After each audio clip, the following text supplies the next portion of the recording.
So today's program is called What's Available in Your Pantry, and it's taught by Carrie Krug, who's an extension agent in Richland County. So with that, I'm going to stop sharing my screen and pass the baton over to Carrie to get started on the program. I'm glad you're here. Okay, thank you, Caitlin. Can everyone hear me? Good.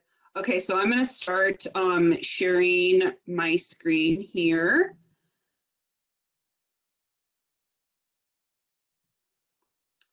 And we're going to go here. Hide myself here. So I'm just trying to make sure you're going to be able to see all this. Are you going to let me start? So today I'm going to be talking about what's available in your pantry, and kind of what I've done with this is I emailed a bunch of agents across the state, because I'm sure many of you are feeling kind of like I am. Some things are available at the stores, some things are not, and it's like I want to make this thing, but what can I do to make this when I don't have specific ingredients? So I emailed about 5 or 6 agents from across the state, our specialists on campus, to see what kind of food items or things were available or not available in their area, and kind of picked out some common themes and kind of came up with these topic categories of things that I noticed from agents or specialists. And they're baking substitutions, alternatives, the life extension of products, and some make it at home options as well. I kind of focused on some of these big items that were not available in stores or stuff across the state. And I'm going to provide an infographic with some other resources and things that you will be able to utilize to access other things for specific questions you might have. So in the first topic area, we've got baking substitutions. A big item that was of shortage in a lot of places are actually leavening agents that you might use in baking. And one of those is baking powder. Some substitutions for baking powder, your baking soda and cream of tartar are a good substitution there. Or you can actually use baking soda with either sour milk, buttermilk, or yogurt. The thing to note, if you are going to use that sour milk, buttermilk, or yogurt in that recipe is, say you're using a 1/4 teaspoon of the baking soda and a 1/2 cup of either that sour milk, buttermilk, or yogurt, you're going to want to subtract that 1/2 cup of liquid from one of the other liquids in that recipe to kind of counteract so you're not getting too much of a liquid mixture. Yeast is something that I've actually been struggling to find. I mean, even the single packages, it's like it's sold out everywhere. And one of the best substitutions for yeast is actually doing a sourdough starter. And I will, on the infographic, kind of go into a little bit more information, but there's actually a really good video on starting your own sourdough out there as well. Another thing you can do for leavening agents is either using whipped egg whites or whipped cream if the recipe calls for those egg whites or that cream in it already as a baking soda substitute as well. Some things you could do for eggs are trying to use dried eggs, those egg substitute products that are usually in the refrigerated section, or even unflavored gelatin. Milk. You can also use powdered milk, some milk alternatives, or even evaporated milk, whatever you can find at your store. And something that some recipes call for that I actually don't always ever have on hand either, because I live by myself, is sour milk or buttermilk. And actually those are pretty easy to make by adding lemon juice, lime juice, or even vinegar to those products or that milk that you're using in the recipe. Some other baking substitutes are those fat baking substitutes. If you don't have butter or shortening on hand, trying to use margarine, sour cream, applesauce. You can use plain yogurt or even oil in place of those recipes. I like to make a bread recipe from when I lived over in Germany and stuff like that. And it actually calls for quark, which is a dairy product that I've actually not been able to find here very easily. So I'll actually substitute that for plain yogurt or mascarpone cheese, and it works pretty well with that. So finding what substitute works best for you. Also, flour has been hard to find as well. So using flour alternatives such as whole wheat, chickpea flour, rye flour, whatever you're able to find. But a note is if you are using those specialty flours with a yeasted dough, you may notice less volume of your final product, and it might become heavier or a little more dense in that respect. So now I've kind of got a question for everybody here. If you want to, I'll see if I can see you here. But has anyone tried any baking substitutions specifically that you found have worked very well for you, or something you might recommend to the group?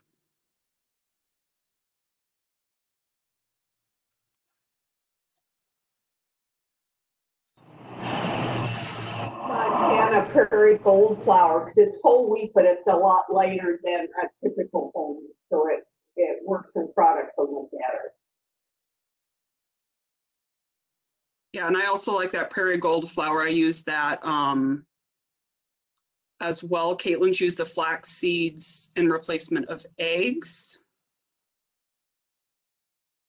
So yeah, it's just kind of finding what works for you. And I used to experiment a lot with fats and sugar substitutes when I was in 4-H. Those used to be a lot of my 4-H projects. So just even some fun activities to do with 4-H members or your kids or anybody at home as well.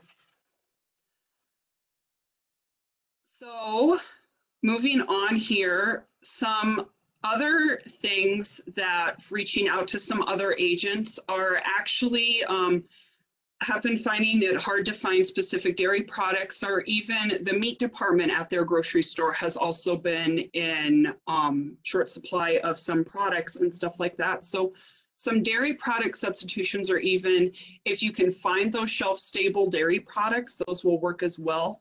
Dried milk powders. Caitlin asked what are some good sugar substitutes. I'll get to that in a second, Caitlin. Some milk alternatives, those almond, soy, cashew milks are great alternatives. However, one thing to note, I do like almond milk and stuff quite a bit, but there are certain times I don't like to use it because, so just something to note if you are using some of those milk alternatives. Some yogurt substitutes could be buttermilk. You can actually use cottage cheese if you blend it as a yogurt substitute, or even sour cream as well.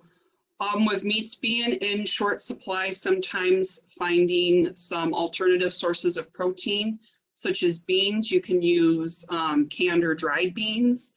Lentils are also a great source of protein. Eggs, seafood, either canned or frozen, are some other options as well. And one thing I'd like to note, if you are specifically looking for meats, I know in my family's area here around Laurel and the Billings area, a lot of the local meat processors and stuff actually sell meat directly from their facility. So even contacting your local butcher or processing facilities to see if they maybe have meats available if you're having issues finding them at those grocery stores as well.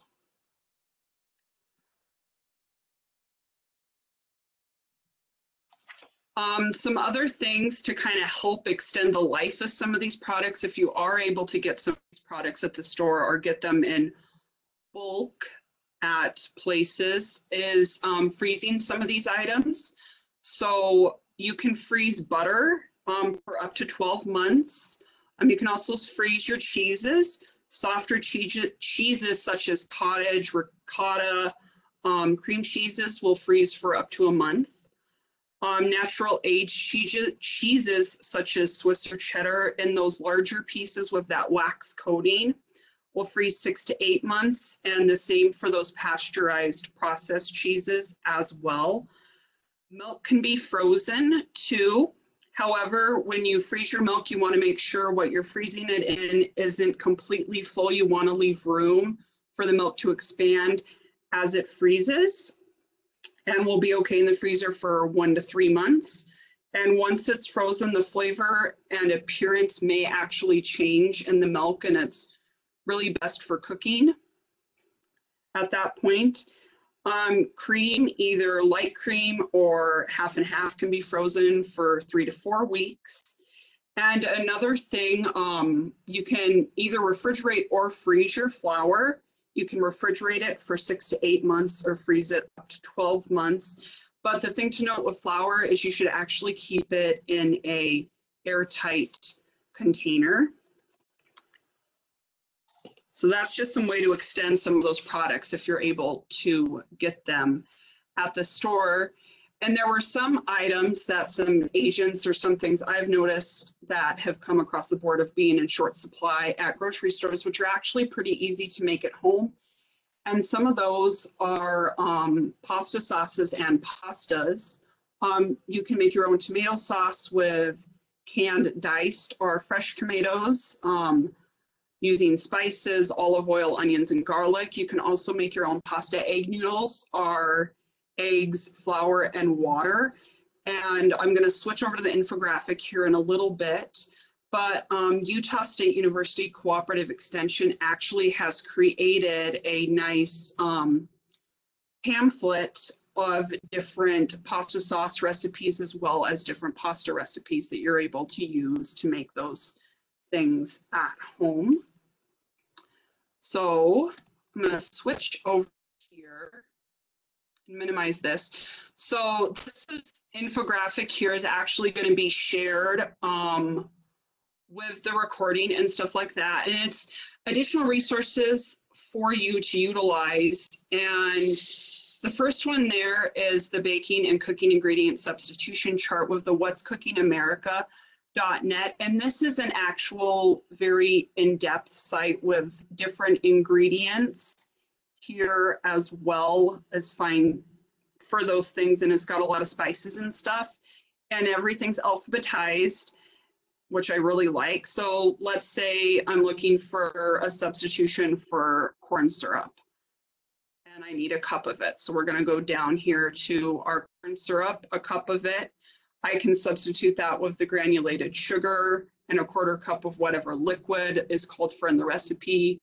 Honey, can substitute with that, or even flavored maple syrup as well. So just kind of an in-depth resource there for specific things that maybe you're trying to find as well. This next one here is Can Get to the Store, that emergency substitution from Iowa State University.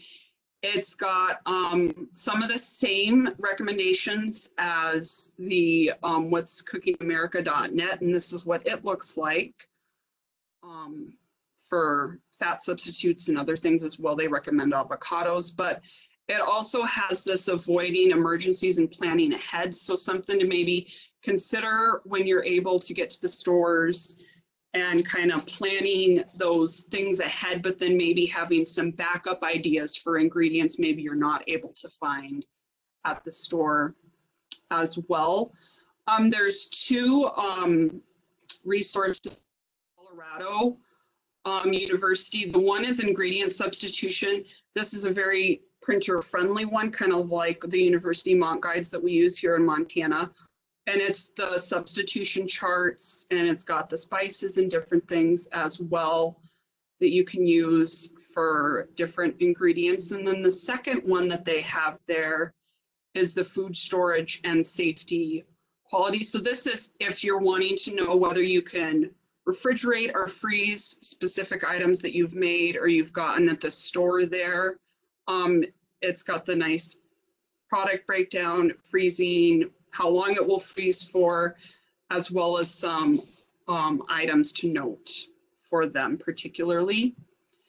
And then the next 2 items on the infographic are what I talked about for the yeast, are the sourdough starter and a sourdough bread video.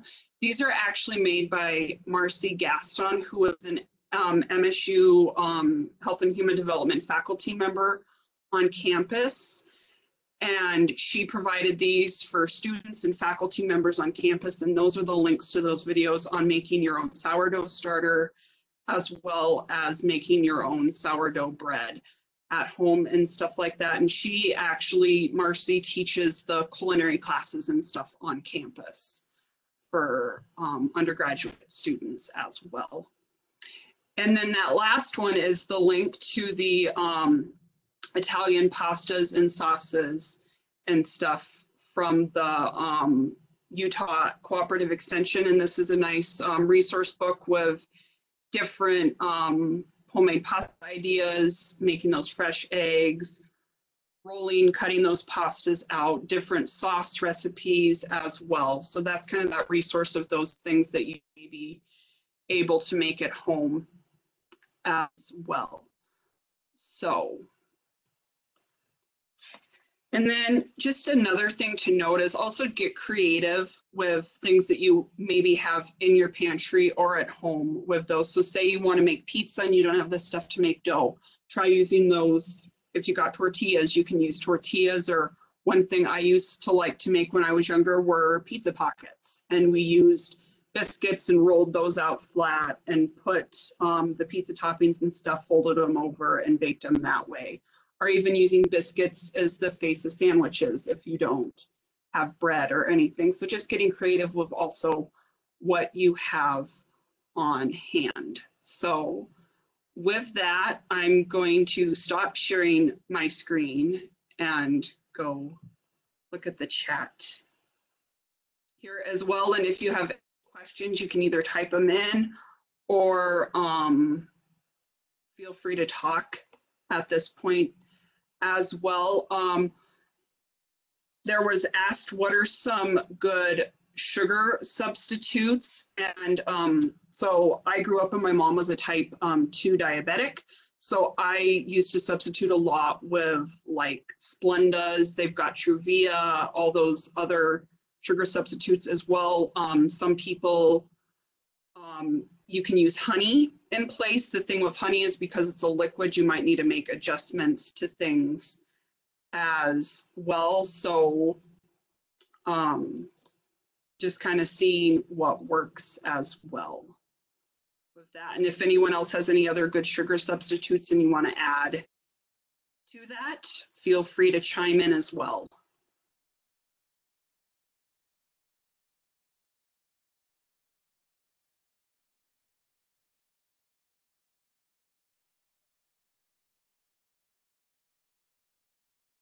All right, so while you're thinking of those questions, I'm going to open a poll so that we can get some feedback on the program. And you should be seeing that over on the right-hand side if you are joining us from your computer. Thank you so much, Carrie, for presenting today.